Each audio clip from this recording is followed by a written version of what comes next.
Il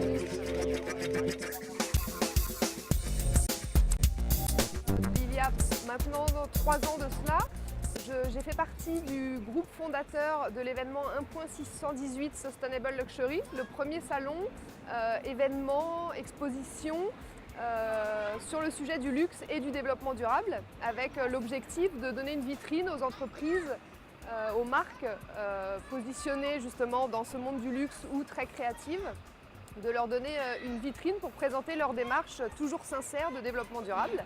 Donc on a fait 2 éditions et puis depuis 1 an, j'ai souhaité continuer à aider les marques qui sont engagées dans le développement durable à communiquer sur leur démarche et à communiquer sur ce qu'ils font, mais à travers uniquement maintenant le média web, le digital. Donc j'ai lancé en septembre dernier l'agence My Green ID, qui est une agence de communication, de conseil en communication marketing digital spécialisée dans l'accompagnement des entreprises responsables.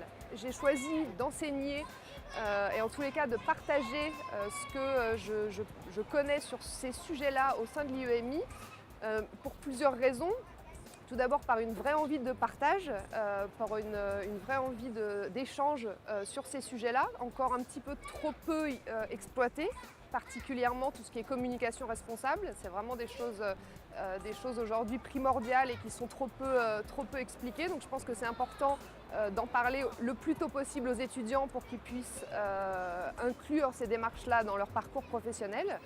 Et pourquoi l'IEMI? Parce que c'est l'école qui représente le mieux pour moi tout ce qui est tourisme, luxe, hôtellerie, tout cet univers. Donc vu que je fais également un module sur le luxe durable, ça me semblait assez cohérent de venir parler aux élèves de l'IEMI. Le message que je souhaiterais leur communiquer, c'est de ne pas différencier luxe et développement durable, qui peuvent être au premier abord 2 univers assez distincts, mais qui finalement, quand on creuse un petit peu, ont des définitions initiales très proches.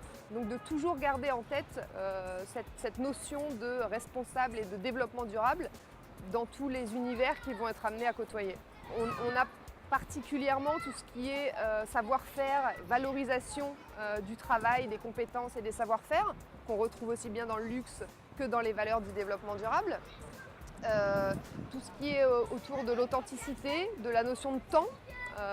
Quand on est dans l'univers du luxe, on doit apprendre aussi à jouer avec cette notion de temps. On ne peut pas avoir une voiture complètement brodée à la main en 3 jours chez le concessionnaire. On est obligé d'attendre pour avoir des choses qui ont un vrai savoir-faire. C'est des notions qui sont assez proches. Le temps, l'authenticité, le savoir-faire, c'est vraiment des valeurs qui se partagent et qui sont assez liées à ces deux univers.